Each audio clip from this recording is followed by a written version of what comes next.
আসসালামু আলাইকুম এভরিওয়ান, কেমন আছেন সবাই? আশা করি অনেক ভালো আছেন। দ্বিতীয় দিনের মতো কেনাকাটা করতে গেলাম ঈদ মার্কেট। তো গেলাম আমি প্রথমে সুপার মার্কেটের এইদিকে বোরকা দেখতে গিয়েছিলাম, কিন্তু মনের মতো পেলাম না, তাই চলে আসলাম। বের হওয়ার পরপরই দেখি যে বাইরে এত সুন্দর পেন্টিং করা টব। যারা অনেক গাছপ্রেমী এবং বাসার রুম ডেকোরেট করতে চাচ্ছেন তাহলে এই টবগুলো নিতে পারেন। তো পাশে দেখলাম এত সুন্দর সুন্দর ফুল, তো নিয়ে নিলাম একটা। এই তো তারপরে গেলাম আশেপাশে, দেখলাম জুতার কালেকশনগুলো বেশ ভালোই ছিল। আমার ছোট ভাইয়ের জন্য নিলাম। তো মোটামুটি বাটার সব জিনিসেই তো ভালো, তাই নিয়ে নিলাম 2 জোড়া জুতা।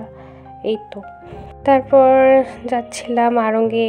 এখানে ব্যাগের কালেকশনগুলো অনেক সুন্দর এবং কম দাম থেকেই তো ব্যাগ পাওয়া যায়।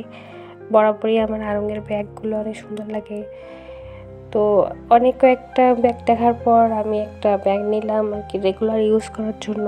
এটা ভ্যাট সহ 450 পড়ে গেছে আর কি। তো দেখতে অনেক সুন্দর আর ছিল, যেহেতু এগুলো আনকমন দেখতে, এই জন্য আমি সবসময় এগুলোই চয়েস করি। এরপর এখানকার যে হেয়ার প্রোডাক্ট থেকে শুরু করে সব কিছু, এগুলো আমার বরাবরই ভালো লাগে, তো নিয়েছিলাম। তারপর কেনাকাটা শেষ করে তারপর দুজন মিলেই বাসার উদ্দেশ্যে রওনা দিলাম। এই তো তো এই তো কেনাকাটা ঈদ শপিং টু ব্লগ আমার। সবাইকে ধন্যবাদ।